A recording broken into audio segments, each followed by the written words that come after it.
Meron tayong gagawin ngayong Oppo A15 at ang problem ng unit na 'to ay hindi po nagpa-power on, walang reaction sa charging at according po sa owner ng cellphone na 'to, ay pina-check na po nila sa ibang paggawaan ng shop at ang sabi po sa kanila ay motherboard na raw po ang problem. So, tinesting ko nga po muna ang aking USB cord sa isang cellphone. So, ito naman po siya ay nagcha-charge, nakikita naman po ninyo sa ating videos na gumagana ang ating USB cord. So, and after that, tinesting ko ulit dito sa Oppo A15 ng customer at hindi po nagfa-function. So, according sa una niyang pinagawan, dahil nga ang sabi ay motherboard na raw, so binuksan ko na po ito, then dinoble check ko na lahat ang mga problem. Then after all ng pagche-check ko, chineck ko na po ang motherboard, then wala na pong problema sa kanyang board. So, good condition ang kanyang board.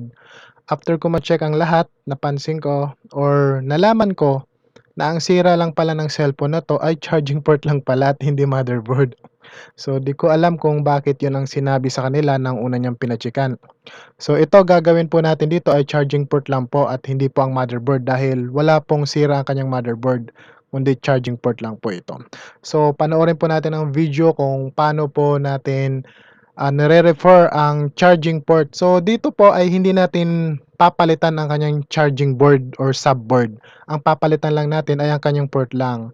Bakit port lang ang aking papalitan? Para ma-preserve natin ang kanyang original na charging board. Dahil pag nagpalit po kayo kasi ng charging board niyan, puwede nang mawala ang kanyang pagka-fast charging. So, itong charging board naman po niya ay hindi naman po sira kundi port lang. So, hindi kailangan palitan ng buong charging board, kundi port lang po ang ating papalitan. So, panoorin niyo po ang video kung paano po tayo nagpapalit ng charging port lang. So, mas okay kung port lang ang papalitan natin kumpara sa buong charging board. Para original pa rin ang charging board niya, then hindi mawala ang kanyang pagka-fast charging. So, napapansin naman po ninyo dito, 'yan medyo sunog na nga po yung port niya.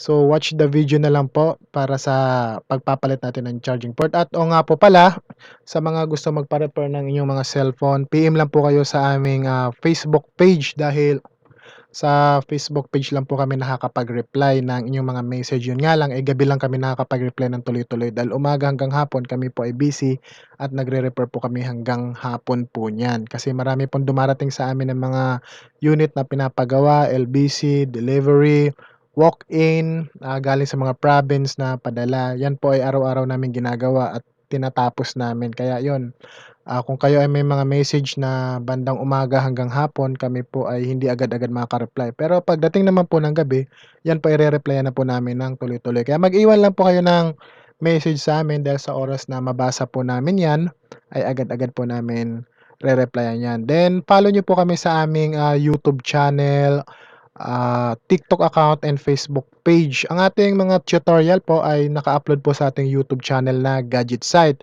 Puwede kayo mag-message doon, yun nga lang, halos hindi na po namin napapansin ang message sa YouTube at sa TikTok po. Kadalasan po talaga dito lang talaga kami nagre-reply sa aming Facebook page po. Kaya kung mapanood po ninyo ang video dito sa ating YouTube and TikTok, direct message lang po kayo sa Facebook page at mag-iwan ng message do'n dahil do'n lang po kami nagre-reply. Minsan, kapag nakakapag-open naman po kami ng TikTok and YouTube, nagre-reply din po kami minsan doon. Pero madalas talaga, dito kami naka-focus sa aming Facebook page. Dito kasi halos karamihan nagpi-PM sa amin ang mga nag-i-inquire. So, about naman po sa mga nagtatanong ng location namin, yan po nakalagay na rin po sa aming YouTube channel at lalong-lalo na sa Facebook page namin, nakasulat po yan. Then bawat post po namin sa aming Facebook page, sa aming bawat ads ay naka-attach po do'n ng exact address po namin. Pero marami pa rin ang nagtatanong. Siguro hindi nila napapansin pero okay lang yan dahil magre-reply pa rin naman po kami. Lahat po ng katanungan ninyo about sa address, so yan, ire-reply pa rin po naman namin. So watch the video carefully about Oppo A15 charging problem only. Thank you.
So, ayan po, tapos na po natin mapalitan ang charging port ng Oppo A15 na 'to at nakikita po ninyo nagcha-charging na po siya ng maayos. So, hindi po sira ang kanyang buong motherboard or ang kanyang motherboard po ay hindi sira. So, iyon lang po ang ating pinalitan at gumana, nag-power on naman po. So, charging lang talaga ang problem. So, yun lamang po mga ka-gadget site for today's video, Oppo A15 not charging, repair successfully. Follow niyo po kami sa aming YouTube channel, TikTok account, and Facebook page para lagi po kayong updated sa aming mga videos tutorial na ina-upload namin sa ating YouTube channel. Thank you and good day!